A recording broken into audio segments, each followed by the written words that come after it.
Ahora bien, el proceso que remata en la mitología de Marduk tiene una larga historia que comienza desde tiempos de los grupos semitas que se asientan en territorios sumerios. Los acadios fueron un pueblo de Mesopotamia que adquiere el control con Sargón I de Akkad, su ciudad capital, alrededor del siglo XXII a.C., y continúa con su dinastía que gobernaría por 141 años.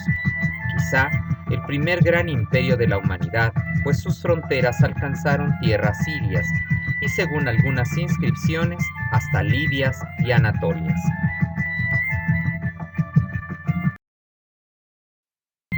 En su universo religioso hay ya cambios notables con respecto a lo visto entre los sumerios. Según se coliga de una estela conocida como Kudurru y localizada en Melchipaq, que data del siglo XII a.C., y por tanto es ya de tiempos babilonios, se mencionan dos tríadas, una cósmica, formada por Anu, el cielo, Enlil, el viento, y Ea, el agua, y otra tríada astral, conformada por Sin, la luna, Shamash, el sol, e Ishtar, el planeta Venus, guardando así ecos de la antigua religión sumeria. Con todo, se reconoce un cambio notorio y de orden masculino con estas tríadas viriles donde la diosa se ve encajada y reducida en su antigua función sagrada. El pensamiento semita, nómada y muy distinto del sedentario y agrícola, conservará las viejas deidades y sus mitos, pero los modificará ya en aras de perfilar un sentido más masculino en ellos, como notamos en el ancestral poema de Gilgamesh, que ya el orientalista Kramer entendía como una obra de semitas que modificaron el sentido primigenio.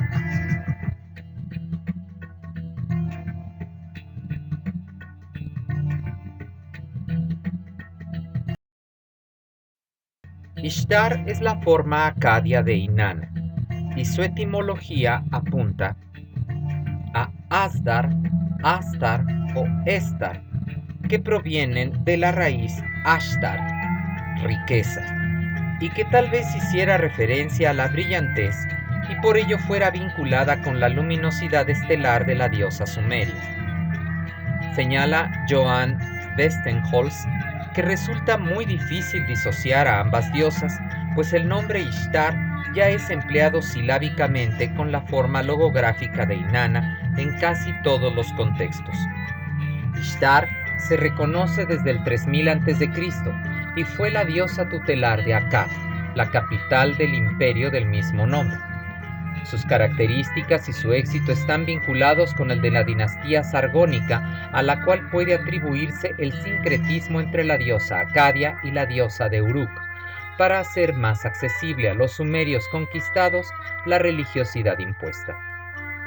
Hacia finales de ese tercer milenio se reconoce la dispersión de las funciones de Inanna entre varias diosas, principalmente Ishtar, pero también Nanaya y Larsa como diosas del amor, y de Ninciana como la roja señora del cielo, la estrella matinal y vespertina.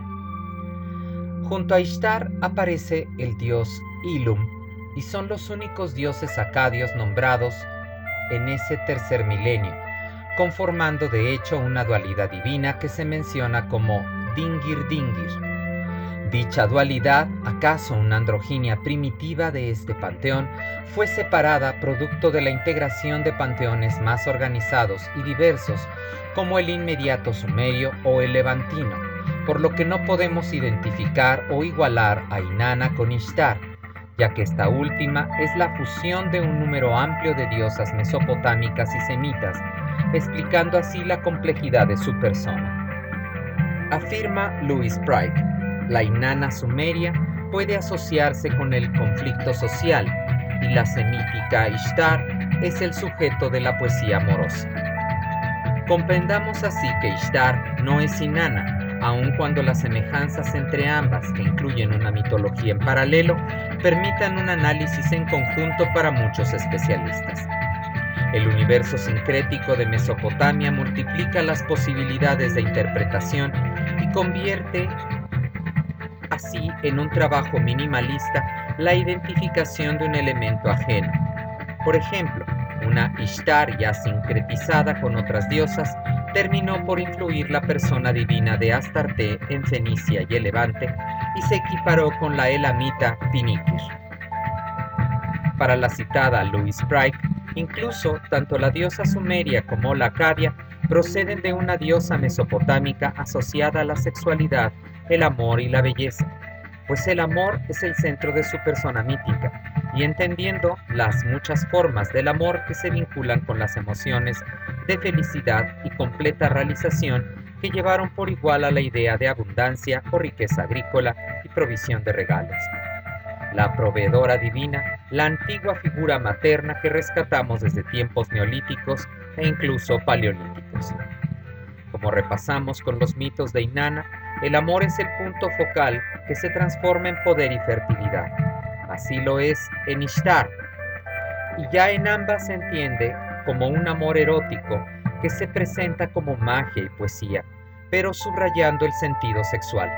Los afectos son el impulso para vincular familias, comunidades y, por qué no, imperios.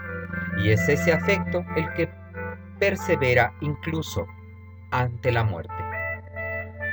Particularmente en Ishtar, dichas bendiciones se reflejan en la promoción de la riqueza y la abundancia agrícola, pero es una diosa del amor que no deja de ser guerrera. Estableciendo un orden en el cielo y la tierra, Ishtar se vuelve una reina. Inanna, como deidad poliade, debió poseer cierto sentido bélico, incluso había un mito que hacía de ella diosa reina del cielo por medio de la conquista y el derrocamiento de Anu, si es que dicho mito no es ya un producto del sincretismo con su versión acadia. Pero el énfasis guerrero de la diosa Ishtar es tal que no puede dejar de sospecharse que le era propio. Notemos, por ejemplo, que los himnos de Eneduana, sacerdotisa de Inanna, pero hija de Sargón I de Akkad, reflejan esa intención belicosa para la diosa que ha instaurado a los reyes en sus solios, y aunque ello apunta al mito visto de Dumuzi, el orden guerrero que entona la poetisa nos fuerza a entenderlo en un sentido más viril, aun cuando alguno lo reinterpreta como la capacidad de Inanna de transformar la fuerza, la potencia y la acción masculinas por medio de la anquiesencia femenina, argumentando que tales cambios fueran útiles en el campo de la batalla. Empero, en la composición devocional de los acadios se comprueba que la diosa Inanna Ishtar conserva hasta el segundo milenio su papel primordial y supremo, pues le iguala a los dioses Anu y Enlil, multiplicándose los nombres teóforos que incluyen el apelativo de Ishtar, aunque a veces prevalezca la duda si son mera referencia al aspecto sideral. Entre los acadios, Ishtar es la figura maternal que entroniza al rey, la fuerza divina que lo ha llevado al solio del poder y por eso merece la oblación continua y el respeto, que alcanza a sus congéneres en la tierra, las mujeres, como podemos corroborar con la figura sagrada de la citada Eneduana, princesa y suma sacerdotisa. Pero las cosas cambiarán con la presencia de los babilonios.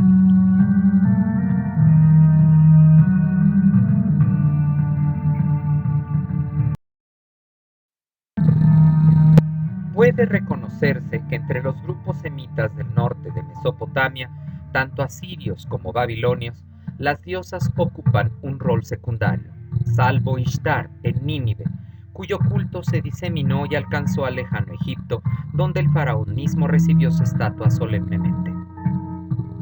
El éxito de Ishtar en esas tierras contrarias a la diosa quizá esté ligado con una figura legendaria, una reina poderosa, Semíramis, identificada con la histórica Samuramat y esposa del también legendario Nimrod de Asiria.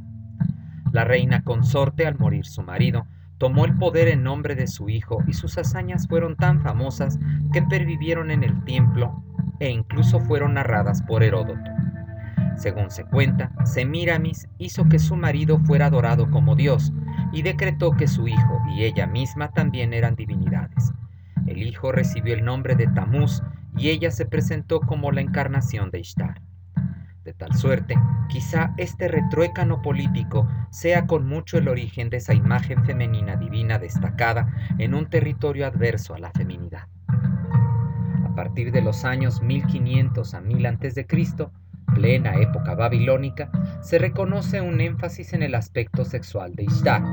Se habla de sus múltiples amantes y se apuran las más extravagantes escenas sexuales con 60 y 60 amantes, como canta un himno a la época. No solo Tamuz, la versión acadio-babilónica de Dumuzi, sino también Adad, Anu y Asur se mencionan como divinos amantes suyos. La ciudad de Uruk, antiguo asentamiento del culto de Inanna, comienza a ser llamada la ciudad de las prostitutas, pues allí pervivían los antiguos rituales a la diosa y sus misterios, que incluían extraños ritos de transformación de hombres en mujeres y viceversa, y que el poeta babilonio Capti Ilani Marduk tacha de actos abominables, y que simplemente podríamos entender como propios de una religión de corte femenino que asociaba la sexualidad con la fertilidad agraria, pero que al favorecer la libertad sexual de las mujeres se convirtieron a ojos de los impositivos babilonios en ritos desenfrenados que liberaban a un sector de la población, a más de traer a colación un sistema de relaciones entre los sexos que no enaltecía a los varones, sino que los reducía a un papel secundario, como tuvimos oportunidad de lucubrar con los mitos de Inanna y Dumuzi y de Inanna y Gilgamesh. De hecho, en la reformulación de la historia de este último, en el poema que lleva su nombre, Ishtar es poco más que una prostituta que se ofrece descaradamente.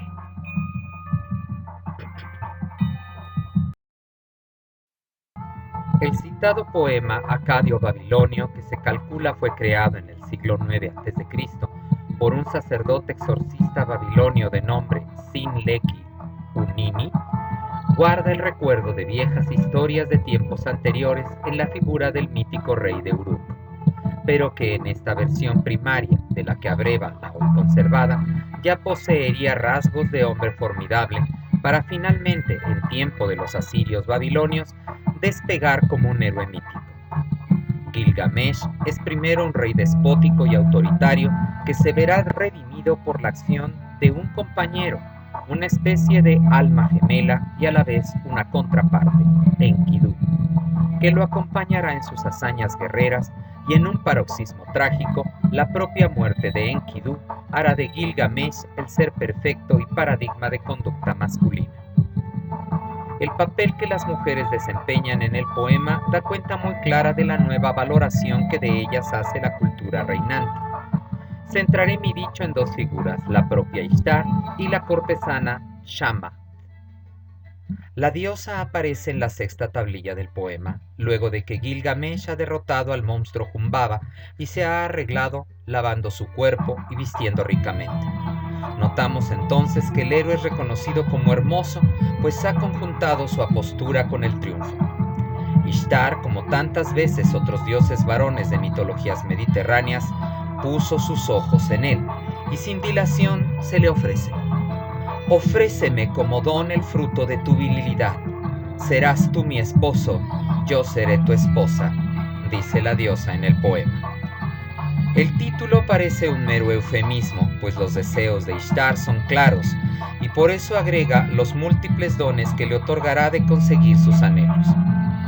Pero, a diferencia del éxito de dioses como Zeus y Poseidón en estos lances, Ishtar es rechazada por el digno héroe, y sus razones son una larga letanía que vale la pena reproducir para notar el tono misógino que todo ello encierra. No te tomaré como mi esposa. Eres un brasero que se enfría como hielo. Eres portezuela que deja pasar vientos y corrientes. Eres fortaleza que se desploma sobre sus soldados. Eres elefante que deja caer a quien monta en su arnés. Eres betún que mancha al que lo lleva. Eres odre de agua que se derrama sobre su portador. Eres cal que destruye el muro de su constructor. Eres un ariete que derrumba murallas de su propio país. Eres sandalia que lastima el pie de quien la calza. A ninguno de tus elegidos has amado para siempre, ni ha habido pájaro alguno que escape de tus redes. Ven, deja que te enumere a quienes has amado. Para Dumuzi, amante de tu juventud, decidiste lamento sin cesar, año tras año.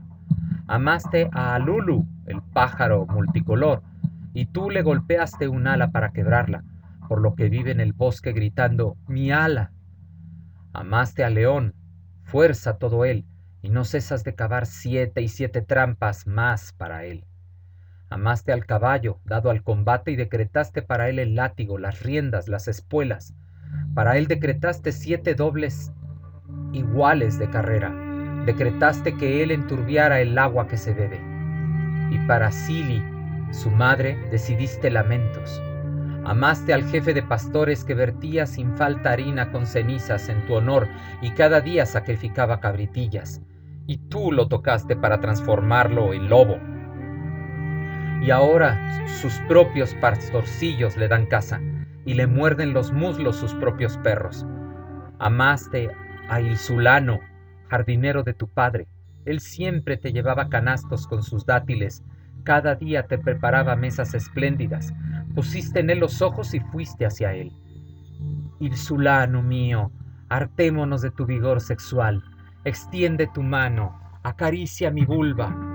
Pero Ilsulano te decía, ¿qué es lo que quieres tú de mí? ¿No ha cocinado ya mi madre?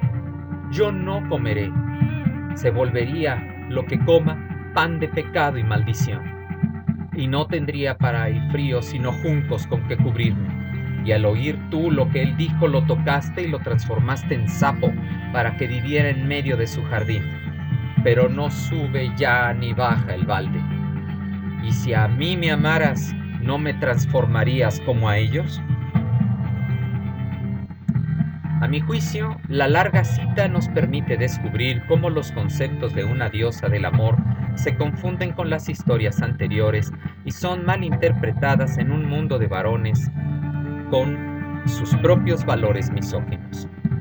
El discurso se plantea en 3 partes: los insultos a la diosa, la enumeración de sus amores bestiales y la ejemplificación de amantes específicos para reiterar con ello la negativa de Leda.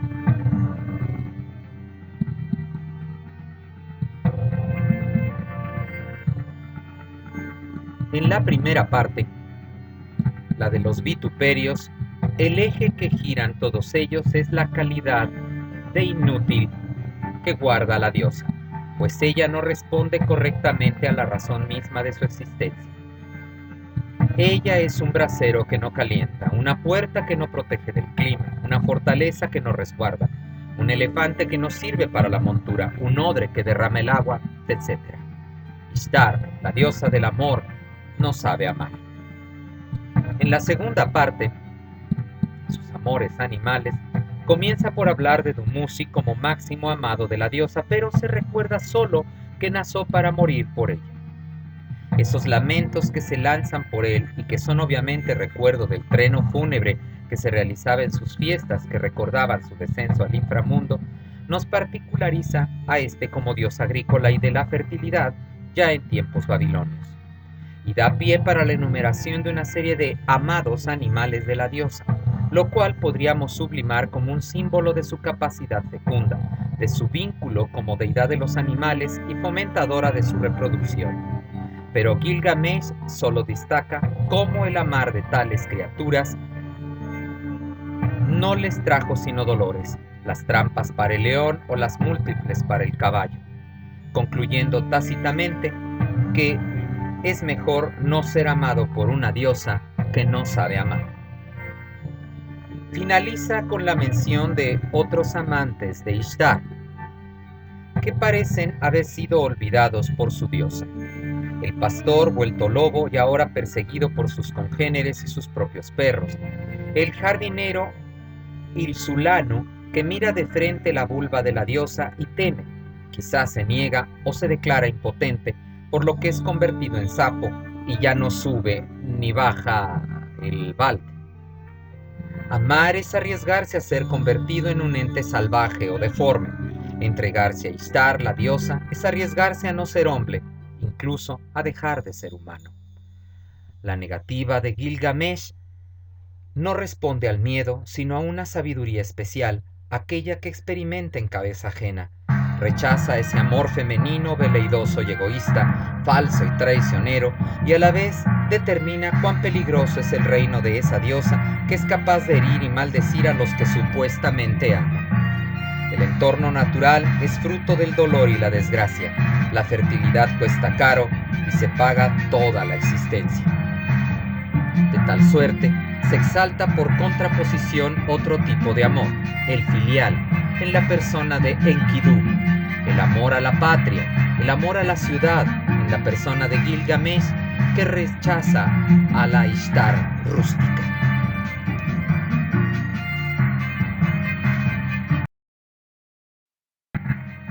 La diosa ofendida sube al cielo de su padre, que en esta versión es Anu, y por ruegos y lágrimas exige en su calidad de gran divinidad, como vimos aún reconocían los acadios, y obtiene de él una bestia terrible, el toro del cielo. Bestia formidable a la que vence igualmente Gilgamesh, humillando por segunda ocasión a la diosa. Sacrifica el animal a Shamash, el sol, y entrega una de sus fabulosas patas a Ishtar, que, arrodillada en las murallas de Uruk, la antigua sede de Inanna, prorrumpe en llantos y convoca a sus hierodulas, sus sacerdotisas sexuales, y elevan un lamento fúnebre más por su derrota que por el fantástico animal fallecido. El héroe concluye muy oportunamente gritando a las mujeres: ¿quién es el más hermoso de los hombres? ¿Y quién el más glorioso de entre los varones?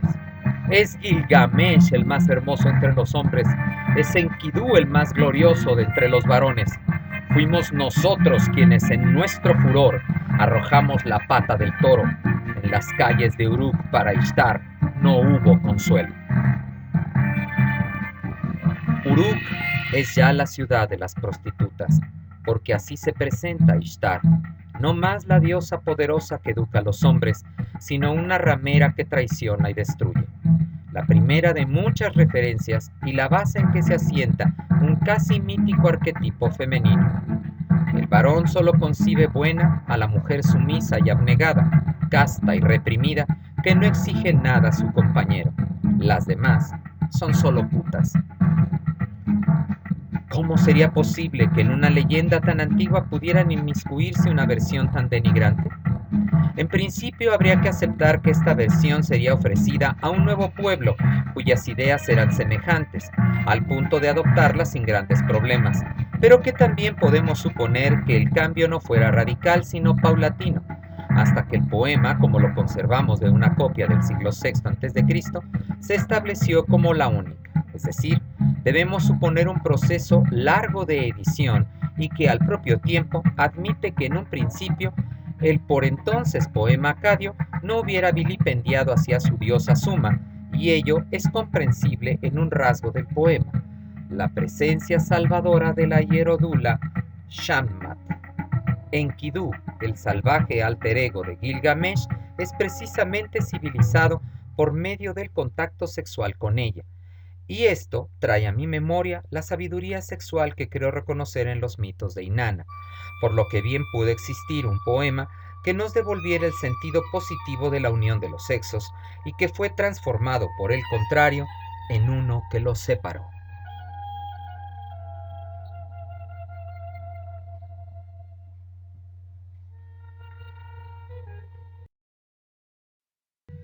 Ishtar continuó siendo una gran diosa en Babilonia, y ello también prueba que por más teocrático que sea un gobierno, nunca logra un total control del sentimiento religioso ni de la fe. Si en Marduk se conglomeraron el resto de los dioses, otro tanto sucedió con Ishtar. Los sacerdotes, no obstante, decidieron no emparejar a ambos. La diosa no fue consorte del patriarca divino, sino una diosa pálida, Sarpanitu, diosa de la fertilidad, sumisa consorte con quien el dios Marduk celebraba el matrimonio sagrado de forma anual, antiguo ámbito de la todopoderosa deidad femenina. Pero Sarpanitum nunca logró opacar a Ishtar, precisamente porque ésta trasciende la función de diosa madre. Ella fue diosa del amor y de la guerra, deidad civilizadora por medios harto diferentes a los usuales de los varones, la imposición y el despotismo. Ishtar siguió reinando en el corazón de sus devotos y por ello las jerarquías patriarcales respondieron tan agresivamente, principalmente deformando sus mitos. Para comprender esta nueva estrategia, ejemplificaré con dos de los mitos más conocidos de la diosa. El primero de ellos lo hemos repasado en la breve narración de Gilgamesh. El jardinero de An, Ilsulanu, es escogido como amante por la diosa, y al ser rechazada de alguna forma, lo transformó en sapo y lo dejó impotente, a lo que parece. Este personaje babilonio ya era conocido en el entorno sumerio. Shukaletuda era el jardinero de Anu, que, enamorado de Inanna, aprovecha cuando ella está de visita y se queda dormida para violarla. Si bien hay que aclarar que dicha violación ocurre sin que Inanna se dé cuenta, sino hasta despertar de su sueño, sin que medie droga alguna para lograrlo. La situación obliga a comprenderlo como un acto casi imperceptible para ella, pero que descubierto le hace montar en cólera. Existen muchos mitos que narran cómo diversos hombres buscan violar a las diosas y con ello alcanzar la inmortalidad u otro aspecto divino. No parece ser el caso de Shukaletuda, quien procede incitado por el amor que la diosa le inspira con su sola presencia.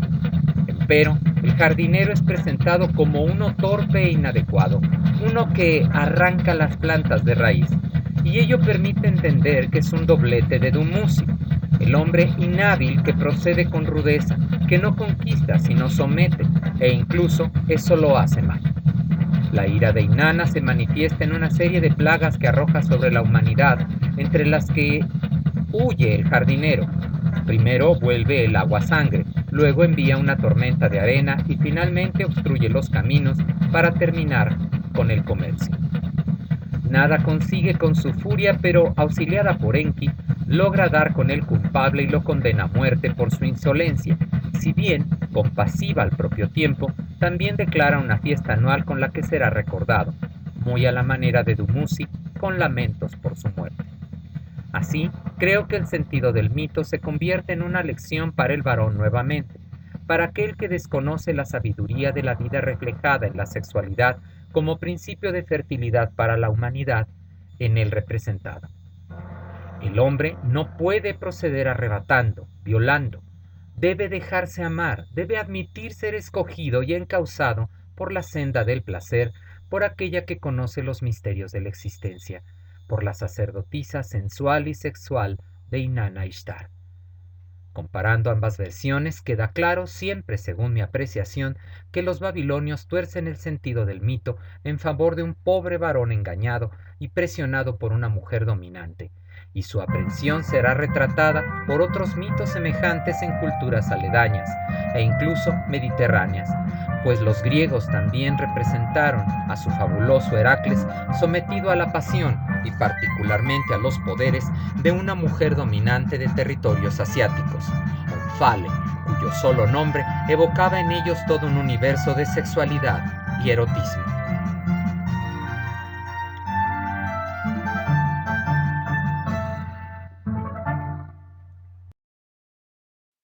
El otro mito, el de Inanna y Dumuzi, fue también reelaborado por los acadios babilonios, y aunque como vimos es muy difícil discernir sobre qué partes de la nueva versión llevarían un ánimo vilipendiador, vale la pena notar algunos rasgos más obvios. Como vimos en su momento, Inanna es la mujer divina que descubre su propia sexualidad y con ello su sabiduría, su propia valía como fuerza generadora y vivificante, y ello se manifiesta con cierta crudeza en los poemas que aludían a esta hierogamia, incluyendo, como señala Pryke, un erotismo femenino más que evidente. Verdaderas fantasías sexuales que cualquier sexólogo moderno aplaudiría, como esa preparación sexual que se reconoce cuando Inanna habla de que su jardín está húmedo. La versión del descenso de Ishtar al submundo que conservamos pertenece a un periodo acadio tardío y es más corta que el poema en honor de Inanna.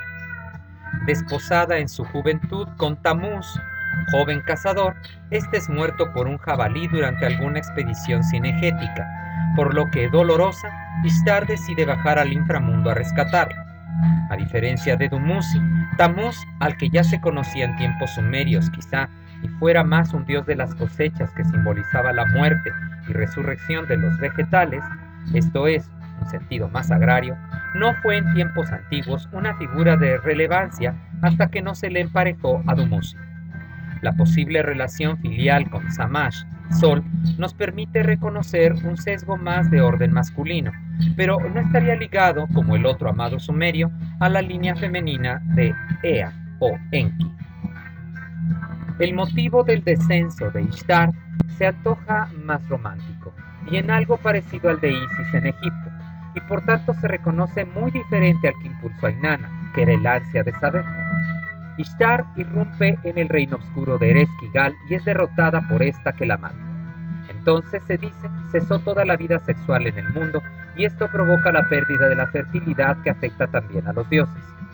El mito de Ishtar se antoja así una mitificación de la fecundidad de toda la naturaleza y se enlaza con las diferencias que luego repasaremos y el sentir general de la región asiática que influye de manera clara en las diosas helenas, pero se aleja de la especulación social del mito anterior sumerio y que explorábamos con Inanna antes. De tal suerte, a diferencia de otros ejemplos analizados, la versión acadio-babilonia no resulta de gran denuesto para la diosa, pero disminuye su papel y deja en mejor lugar el del varón, razón última del cuidado femenino. Asevera Carvajal que Ishtar siguió siendo una diosa principal en Babilonia, y está en lo cierto, pero su poder se vio amenazado por el denuesto misógino y el patriarcado reinante. Un último mito al respecto parece clarificarlo aún más. Decía que Ishtar fue adorada particularmente como diosa guerrera por los acadios, y no parece perder dicho carácter entre los también belicosos babilonios, pero su rostro guerrero fue constreñido al de la leona defensora, mutilando el rostro terrible de la diosa, como también ocurrió con Atena en su ciudad clásica. Se contaba que Ea, el Enki acadio babilonio, crea un monstruo de nombre Saltu, a petición de todos los dioses que recelan del poder de Ishtar. La terrible criatura aterra a Ninshibur, la diosa belicosa sumeria que vimos como escudera y aliada de Inanna, y si bien no comprendemos muy bien qué sucede entonces por lo dañado del texto, Ishtar interviene e insta a Ea a deshacerse del monstruo. Empero, Saltu no es sino el terrorífico aspecto de Ishtar como guerrera, es su reflejo monstruoso, su cara como hembra exigente e impositiva. El sabio Ea hace ver a la diosa lo erróneo de su parte guerrera y la insta a abandonar tal actitud terrible, y la diosa concede. Independientemente de que este mito conocido como Ea y Saltu fuera una especie de etiología de por qué se celebraba Ishtar en su aspecto bélico en unas fiestas escandalosas llamadas Agushaja, lo cierto es que también es una manera sagrada de reiterarle y de retirarle su prerrogativa como gran divinidad, de lo que era el aspecto fundamental de esas culturas, la guerra, y con ello encerrar a las mujeres, que eran sus representantes en la tierra, a un orden más hogareño y cuando mucho, uno sexual. Ese rostro terrorífico que vimos pertenece a la diosa desde tiempos inmemoriales y que no era necesariamente uno que rechazar, sino más bien asimilarlo y comprenderlo como parte inevitable del existir, fue el menos comprendido por los hombres, a pesar de que se dirigía a ellos como desconocedores de los misterios de la existencia, y dio cabida a una serie de sentimientos negativos que redundaron en temor al principio, en odio después, y acrecentados por la envidia a las posibles prerrogativas que tuvieran las mujeres en tales sociedades encabezadas por deidades femeninas. Nace la misoginia y peor, la ginecofobia. La diosa es demonizada y colocada como antagónica al dios, como constatamos en el reproche de Ezequiel a esas mujeres que todavía lloran la muerte de Tamuz en el templo de Yahvé. En el paroxismo de la misoginia, la diosa, hembra y por tanto inferior, cederá su lugar como némesis de Dios a otro ser masculino, pero seguirá siendo considerada esclava de esa maldad ahora encarnada en un macho que se regocija con la presencia y la adoración de las mujeres que serán llamadas brujas y que solo pueden ser conjuradas en sus nefastos poderes, que incluyen por supuesto y de forma harto señalada el poder sexual, ese mismo que reconocemos en el prístino vilipendio que encontramos en la historia de la humanidad, el de Ishtar.